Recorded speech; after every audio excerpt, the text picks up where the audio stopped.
Que je raconte ça, je vais raconter ça à qui, je vais raconter ça à qui. Oh, un tel est mort, l'autre est tombé, l'autre est ceci, il lui est arrivé.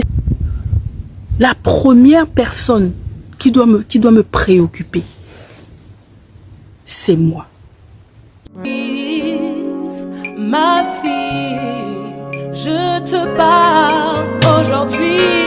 Avant que le monde soit, je te connaissais. Je connaissais le plan que j'ai formé pour toi. Avant que le monde soit, je t'ai établi. Je connaissais le plan, c'est moi qui l'ai écrit. Avant que le monde soit, je te connaissais. Hello femmes sœurs, bonjour, j'espère que tu vas. Aujourd'hui, je voudrais parler de la médisance. Médire, que veut dire médire? Dire du mal des autres. Et c'est quelque chose qui nous arrive à tous. Ce sont des choses qu'on pratique tous. Je dirais qu'on pratiquait parce qu'aujourd'hui, on veille, on fait bien attention à ne pas pratiquer ces choses. Et parce que la parole nous dit veillez, priez. On prie pour ces choses, ces défauts que nous avons et on veille aussi.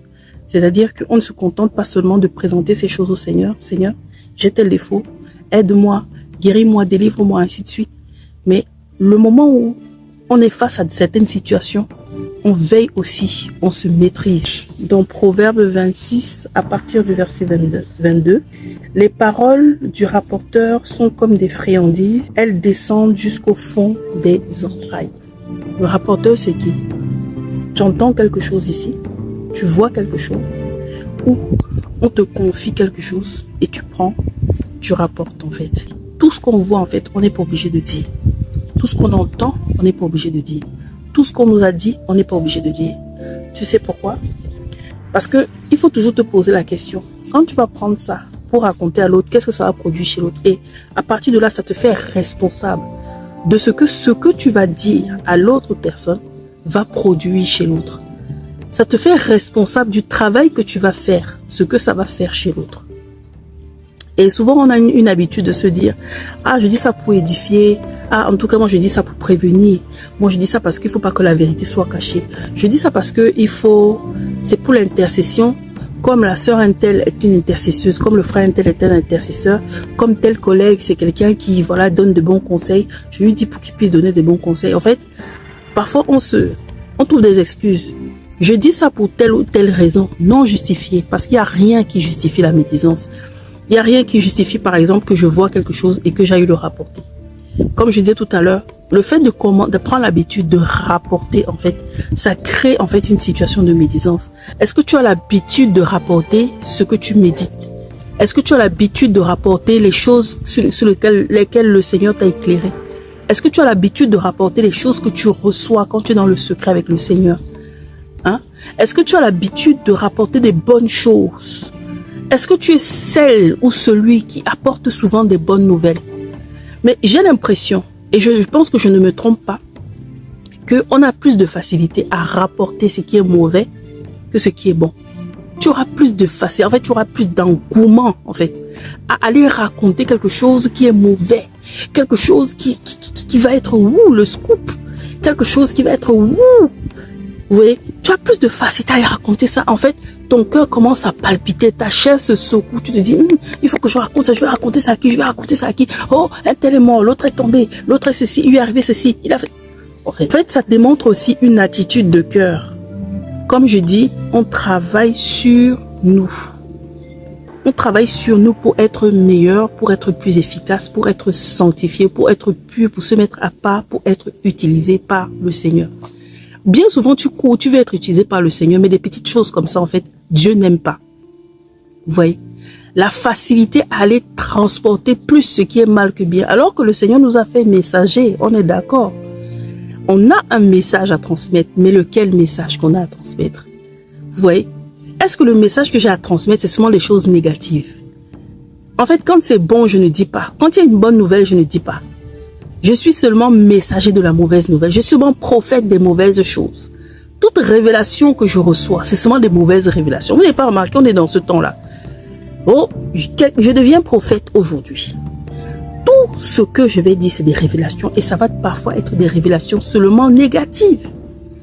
Jamais je vais me lever pour dire quelque chose de bon à tel endroit. En fait, Bien aimé, parfois on englobe les choses sous la spiritualité, et parfois, alors que parfois ce sont des choses qui sont purement charnelles et juste pour être négatif. En fait, ça ressort l'état de notre cœur. Bien vrai, au niveau de la prophétie, le Seigneur parle à ses enfants parce qu'il est un Dieu qui corrige. Et bien souvent, le Seigneur corrige dans le secret. Après avoir corrigé dans le secret, après un temps, c'est vrai qu'il expose. Mais souvent, nous sommes plus à même, nous sommes plus disposés. Nous sommes plus disponibles, nous avons plus de facilité à exposer, à transmettre et à dire des choses qui sont négatives. À rapporter des choses qui sont négatives. Tu ne peux pas dire, j'ai visité quelqu'un, je suis allé chez mon voisin et rentrer, dire des bonnes choses. Tu vas facilement capter les mauvaises et les rapporter. Et ça, c'est une déformation en fait. Nous sommes en train de travailler à ce niveau. Il faut que ça change. C'est une déformation. Et ce n'est pas une déformation qui tue d'abord l'autre. C'est d'abord toi qui tue. Parce que ton poison qui est sur ta langue, c'est sur ta langue le poison là. C'est pas sur la langue de quelqu'un. Bien aimé, vous savez que moi, je dis toujours une chose. Hein. Et c'est valable pour moi. C'est pas parce que j'ai dit tu ici là que ce n'est que valable pour toi. Hein. C'est valable aussi pour moi. À chaque fois que je médis, le poison, il est où? C'est pareil pour la haine. À chaque fois que j'ai la haine dans mon cœur, écoutez bien ma phrase. La haine, elle est où? Elle est en moi. Elle est dans mon cœur. Et c'est parce qu'elle est en moi que je pratique ses œuvres. À chaque fois que je médis, le poison, il est sur ma langue. Et c'est parce que le poison, il est en moi que je pratique ses œuvres, en fait. Je démontre simplement ce qui est en moi. Je manifeste simplement ce que j'ai. La Bible nous dit que, souvent on dit qu'on ne donne que ce qu'on a. C'est ce qu'on a reçu qu'on va transmettre. C'est ce qui est en nous. Ce sont les fleuves qui sont en nous. C'est la vie qui est en nous que nous allons transmettre. De la même façon, c'est la mort. La parole nous dit que la vie et la mort sont au pouvoir de la langue. Si tu as la mort sur ta langue, tu vas que traduire des paroles de mort. Tu vas que voir les gens, rencontrer les gens, passer du temps avec des personnes et pouvoir que tirer le mal. Et pouvoir que voir du mal. Tu vas que tirer des conclusions mauvaises. Tu vas pouvoir parler à quelqu'un, mais seulement médire, dire du mal. C'est-à-dire, c'est pour ça que je veux bien qu'on entende en fait ce que je dis. Médire là, quand je parle de médire ici, je ne parle pas seulement de lorsque tu t'assois avec d'autres personnes pour parler mal des gens, non. Médire, je parle même de lorsque tu as l'habitude de dire du mal. Tu ne vois que en noir, tu ne vois que en mal. Tu ne vois que au travers du mal. Tu ne vois que les paroles. Toi, tu ne vois que les défauts. Toi, tu ne vois que ce qui ne va pas. C'est dans ce sens-là, en fait. De dire que, bien-aimés, faisons un effort sur nous. Vous savez, le fait de vivre dans la chair nous a donné la facilité pour faire des mauvaises choses. Et on bénit le Seigneur, gloire lui soit rendue. Que nous avons la parole aujourd'hui qui nous permet de régler ces choses, qui nous permet de revenir à cette parole. Et la parole est venue restaurer en fait en nous le caractère, la nature de Dieu. Si seulement tu as conscience que le fait d'être converti, le fait d'être à Christ, le fait d'être chrétien aujourd'hui, ce n'est pas juste ce que Dieu attend de toi. Ce n'est pas juste que tu pries seulement, ou que tu médites seulement la parole, ou que tu es seulement à l'église. Si tu as conscience que le fait que tu es revenu à Christ, le fait que tu es revenu dans la bergerie, le fait que tu es rentré dans le royaume, c'est pour que tu ressembles à Dieu. Voilà pourquoi la nature du monde nous envahit. On a plus de facilité, plus de capacité à agir comme quelqu'un qui est dans la chair. Mais ce que la parole nous demande, c'est de revenir. À chaque fois que tu dis mal, à chaque fois que tu médis, à chaque fois que tu maudis, c'est la médisance. Qu'est-ce qui fait que je médis? Les émotions négatives. Les émotions négatives qui font que je médis. Une fois j'ai parlé des émotions, je ne sais pas si c'est sur la chaîne encore. Déjà, les émotions négatives font que je médise. Le ressentiment, quand on parle de ressentiment, c'est souvent le manque de pardon. Que j'envie quelqu'un, le fait que je sois jalouse. Vous savez, c'est une manière de décharger ses émotions en fait. C'est aussi une manière de gérer, mais c'est une mauvaise gérance. Tu as une émotion qui est là en fait, qui se crée en toi. Tu ne sais pas comment gérer. C'est pour ça que je dis dans le module Haute Apôtre, lorsque l'émotion monte en toi, il faut que tu puisses gérer parce que la parole nous parle de la maîtrise de soi en fait. Souvent, on veut être victorieux avec le monde spirituel, alors qu'on n'est pas victorieux au niveau de notre âme. Et en fait, notre âme est une porte, en fait. Notre âme est une porte. Notre chair, en fait, permet à l'ennemi de nous utiliser, en fait, pour être un moyen, pour être une épée, pour être une arme contre les autres, contre le Seigneur même. Parce que alors qu'on ne fait pas ces choses, on désobéit à Dieu. On n'est pas en train de garder la parole, en fait, telle qu'elle est. Donc, tu as une émotion qui monte en toi. Et j'avais expliqué que comment arrivent les émotions. Il y a un événement qui se passe. Parlons un peu des émotions vite fait. Quand tu as un événement, moi je classe ça comme ça.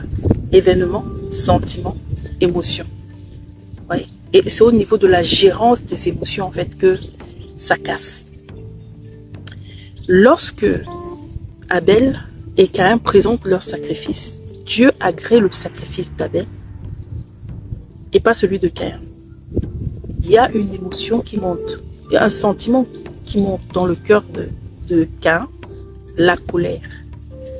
Et cette colère-là a provoqué l'irritation, l'exaspération comme émotion ou autre, je ne sais pas. Mais maintenant, le Seigneur peut lui dire, le péché est couché à ta porte et ses désirs se portent vers toi. Mais toi, domine. Lorsque l'émotion, l'exaspération, l'irritation qui est venue de la colère parce que le Seigneur n'a pas agréé son offrande, parce qu'il y a quelque chose d'injuste selon lui qui lui est arrivé, ainsi de suite.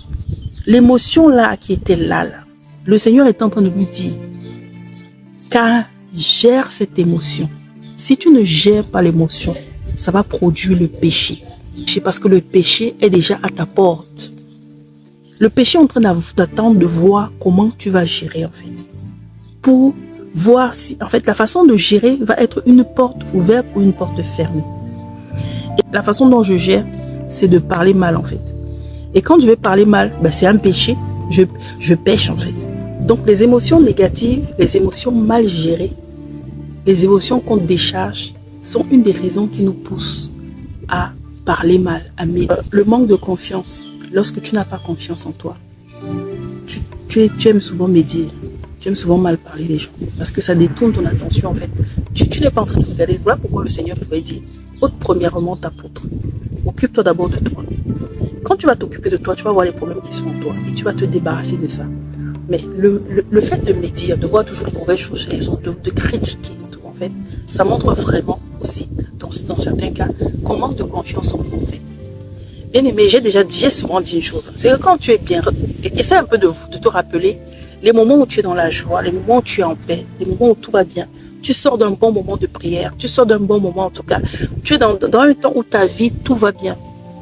Tu n'as pas envie de parler mal de qui que ce soit. Tu vois tout bien, tu vois tout en rose en fait. Ça fait que le bien qui t'arrive fait en sorte que dans ton âme, tu sois tellement bien que tu n'as pas envie de répandre du bien. La plupart du temps, quand tu parles mal, quand tu répands le bien, quand tu as de la haine, ça vient de ton intérieur. Donc, le manque de confiance, en fait, en soi, nous pousse aussi à parler mal. Tu vois que les gens parlent mal, comme tu veux t'intégrer, ben, tu parles mal. Ça prouve quoi? Ça prouve qu'il y a un manque de personnalité, en fait. Souvent, on a l'impression que pour s'intégrer dans un groupe, il faut être comme le groupe. Et c'est là où on parle de l'identité, en fait. Il faut que tu sois comme toi. Le fait d'être comme toi va attirer les bonnes personnes vers toi. Va attirer finalement les personnes qui doivent être avec toi. Parce qu'elles vont voir que non, moi, cette personne, finalement, elle ne me correspond pas. Vous savez, le fait d'être, que tout le monde va être comme tout le monde, il y a un mélange, il y a une perte d'identité, ça fait que, en fait, les gens ne savent même pas se positionner, en fait. Tout le monde fait ça, tout le monde va là-bas, tout le monde boit du café, tout le monde rigole, tout le monde parle mal. Mais qui est qui, finalement? Tout le monde est tout le monde, en fait.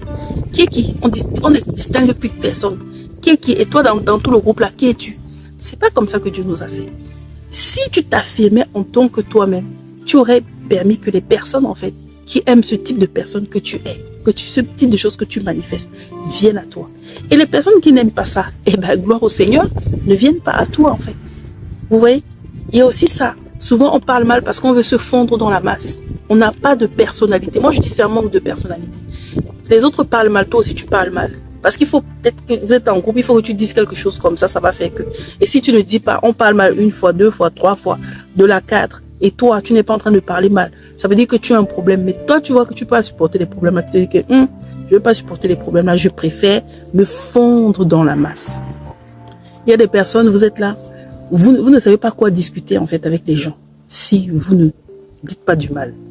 Et vous êtes peut-être entouré, surtout nous les enfants de Dieu, de personnes au travail ou je ne sais où, partout où on va, de personnes qui, évidemment, comme ce sont des personnes qui parfois ne sont pas chrétiennes, parfois ne sont pas païennes, parfois les valeurs, c'est pas ça. Parce qu'il y a des personnes qui sont païennes, mais qui ont de très bonnes valeurs. Mais parfois, on est entouré des personnes qui vont souvent parler mal. En fait, soit les personnes se parlent mal, soit quand on est au travail, on va se plaindre de l'employeur, on va se plaindre du N+1, on va se plaindre de la cadre, on va se plaindre de la façon de fonctionner dans l'entreprise, on va se plaindre des méthodes de travail, on va se plaindre des conditions de travail. Et toi aussi, comme tu cherches la validation, tu cherches l'amitié, tu ne veux pas être mis à part. Et tu n'as pas finalement d'autres sujets de conversation avec les personnes. Du coup, ça va faire quoi? Pendant qu'on médit, toi aussi tu médis. Parce que dans la médisance, il y a aussi les plaintes. Pendant qu'on médite, toi aussi tu médites. Pendant qu'on parle mal du N+1, toi aussi tu parles mal. Pendant qu'on parle mal de la carte, toi aussi tu parles mal. Tu ne penses pas ça, mais tu n'oses pas dire ce que tu penses. Tu médites. Autre chose, lorsque tu as grandi dans un environnement de médisance, tu vas passer ta vie à médire. Tu vas passer ta vie à médire. Lorsque tu as grandi avec ça, tu as pris cette habitude depuis que tu es petite, depuis que tu es jeune, depuis que tu as pris l'habitude de médire. Bien éveillé, les habitudes restent. Les habitudes restent. Tu as pratiqué ça. Tu as pratiqué ça avec le cœur. Tu as pratiqué ça fidèlement. Et tu vas prendre l'habitude de médire. Tu vas médire même sans t'en rendre compte. Ça va sortir de ta bouche sans t'en rendre compte. Tu vas parler mal sans t'en rendre compte. Alors maintenant, je veux juste nous donner des pistes de réflexion. Et puis chacun va aller voir avec le Seigneur, se débrouiller, aller méditer là-dessus, sur la médisance. Souvent, quand je donne les clés ou les pistes, je veux toujours me référer au Seigneur. Lorsque tu médites, est-ce que tu penses que c'est un caractère qui émane de Dieu? Et si c'est un caractère qui n'émane pas de Dieu, pourquoi tu le pratiques? Pourquoi nous le pratiquons? Si c'est un caractère qui n'émane pas de Dieu, ce sont des choses qu'on doit arrêter de pratiquer parce que nous sommes là sur terre. Si tu te dors, tu te réveilles, tu as le souffle de vie. C'est pour que tu vives comme Dieu. C'est pour que tu ressembles à Dieu. C'est pour que tu vives comme lui. Bien aimé, souvent on se réveille, on a le souffle de vie, on bénit Dieu. Mais quand tu bénis Dieu et que tu te lèves, comment est-ce que tu vis? La vie nous coûte cher. La vie est tellement précieuse. Nous qui venons nous asseoir ici pour parler, il y a des choses qu'on a faites. Et toutes ces choses qu'on a faites, c'est pas parce qu'on est arrivé, c'est parce qu'on y travaille. Et à chaque fois que vous voyez qu'on décide de partager quelque chose,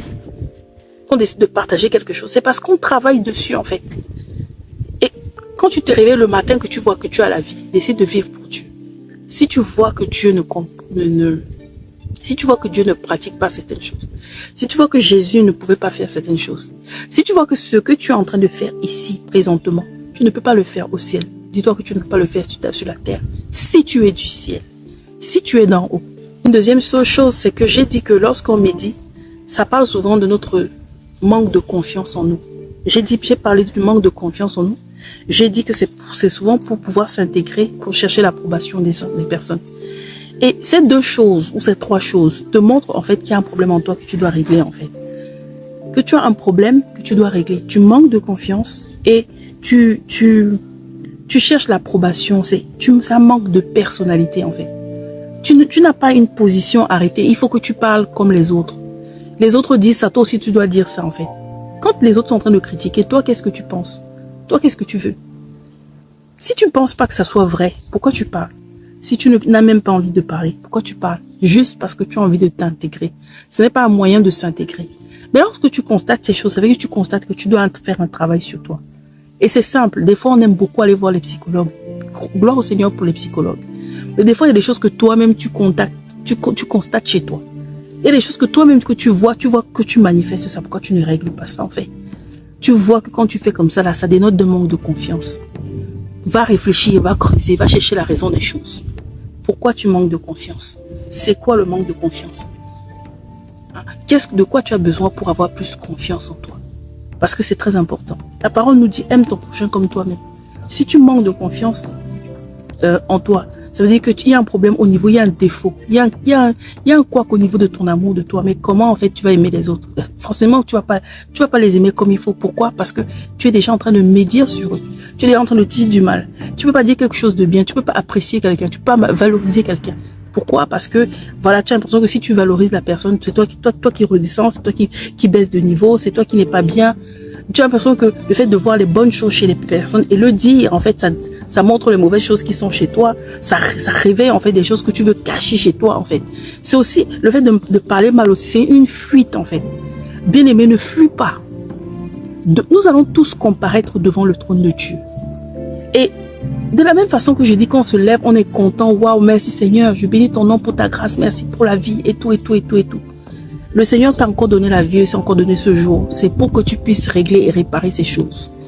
Parce que quand tu vas arriver devant le trône de Dieu, il va te demander qu'est-ce que tu as fait de ce jour depuis ce que tu avais. Tu pouvais régler le problème de la confiance en toi. Quand vous priez, vous dites quoi? Arrêtez de vouloir intercéder pour la terre entière. La Bible nous dit que sert-il à l'homme de gagner le monde, d'intercéder pour la terre entière, d'aller évangéliser la terre entière, de prier pour la terre entière, d'aller conseiller la terre entière, d'aider la terre pour un tel ou tel alors que ça ne va pas à mon niveau. La première personne qui doit me préoccuper, c'est moi. Ma première mission, elle est à mon niveau. Et toi, tu manques de confiance en toi. Mais tu continues. Tu dors ce soir, demain tu te réveilles, tu continues. Tu dors demain soir, après demain tu te réveilles, tu continues. Et ça ne t'aide pas. Ça te rend aigri, ça te rend mauvais. Tu ne ressembles pas à Dieu en manifestant ces choses-là. Mais tu continues seulement. Et tu te dis de Dieu, tu te dis chrétien. Mais tu n'es pas en train de pratiquer les fruits de l'esprit. La Bible nous dit, les fruits de l'esprit, c'est l'amour. Où est l'amour dans le fait de médire? Où est la bonté dans le fait de médire? Où est la patience dans le fait de médire? Vous voyez, ce sont des choses qu'on doit travailler vraiment. On doit veiller à ça et y travailler. Une autre chose, c'est que lorsque tu entends parler de quelqu'un, lorsque tu vois quelqu'un, voilà, en fait, on n'est pas obligé de tout apprécier. La Bible nous dit de ne pas juger. Je ne parle pas de ce jugement dans le sens de la condamnation ou quoi, mais ça peut aussi concerner ça. Mais de ne pas juger, c'est-à-dire que ce n'est pas tout. On n'est pas obligé de tout apprécier. Je ne suis pas obligé de poser mon avis, de poser mon diagnostic sur toute chose. Je ne suis pas obligé de voir quelque chose et je ne dois pas me sentir obligé. Car toute chose que je vois dans ma vie, dans ma famille, dans la vie des autres, sur Internet ou autre, parce qu'aujourd'hui, on est sur des réseaux et sur les réseaux, on se permet de dire tout et sur tout le monde. Je ne suis pas obligé de dire. Surtout, quand la parole n'est pas douce, quand ça n'apporte pas du bien, quand ça ne fait pas du bien à la personne, ou quand c'est pour détruire quelqu'un, ou quand c'est pour blesser, je ne suis pas obligé. Je suis vraiment pas obligé. En fait, il faut vraiment que je me pose la question. La chose que je vais dire, qu'est-ce que ça va apporter de bon? Qu'est-ce que ça va apporter de plus? Qu'est-ce que ça va arranger? Et qu'est-ce que ça va régler? Vous voyez? Quand je vais maintenant parler sur quelqu'un, il faut que je me dise, je ne suis pas obligé de parler de tout. Il faut que je me pose la question sur ce que je vais parler. Et il faut que je me pose la question sur l'état de mon cœur quand je vais parler. Il y a parfois, on se retrouve à s'asseoir et parler parce qu'on a vu telle personne faire telle chose. C'est pour ça qu'on parle. Et comme on veut essayer de répondre à la personne, on parle. Et bien aimé, c'est honteux parce que quand on a l'esprit de Dieu, tu peux beau voir une vidéo et tu peux regarder une vidéo et tu peux comprendre l'esprit qu'il y a derrière, tu peux comprendre la pensée qu'il y a derrière cette vidéo. Tu vois? Tu peux regarder un message, tu peux lire un message et tu peux comprendre la pensée, le cœur de la personne qui a derrière ce message. Parce que le Seigneur l'Esprit de Dieu nous conduit dans la vérité. Quand tu as l'Esprit de Dieu, tu juges tout. Dans le sens où tu as la possibilité de voir et de discerner les choses. Tu as la possibilité de comprendre certaines choses. Vous voyez? Mais justement aussi, quand tu as l'Esprit de Dieu, tu juges tout. Mais parce que quand on voit quelqu'un dire certaines choses, on comprend parfois l'esprit qui est derrière. Quand on entend le message, on lit le message, on entend le message, on écoute le Dieu, on voit l'esprit qui est derrière. Mais quand on dit ceux qui ont l'esprit jugent de tout, ça ne veut pas dire que dans chaque histoire, dans chaque chose qui plane là, dans tout ce qu'on entend, on a notre mot à dire. Bien-aimé, parce qu'il y a des situations où tu ne sais pas, comme tu es un être humain, tu ne sais pas. Et tu peux demander à Dieu. Dieu te dit que, cette situation-là, il s'agit de ça. Maintenant, tu sais, non.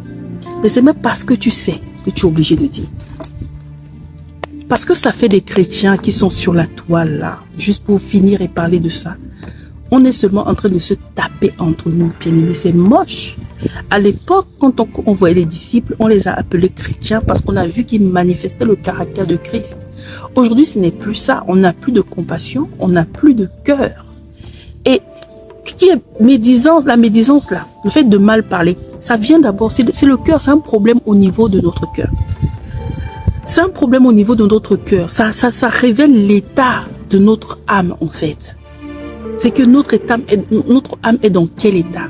Vous voyez? Donc voilà mes bien-aimés, j'espère que j'ai pu nous aider. Voilà, si vous avez des questions, vous n'hésitez pas comme d'habitude. Que le Seigneur vous bénisse, que le Seigneur nous garde, que le Seigneur nous protège au nom de Jésus. Amen. Pour ta gloire et pour adorer ton nom, tu m'as créé pour ta gloire, pour adorer ton nom, Papa remets dans mon cœur la joie de t'adorer,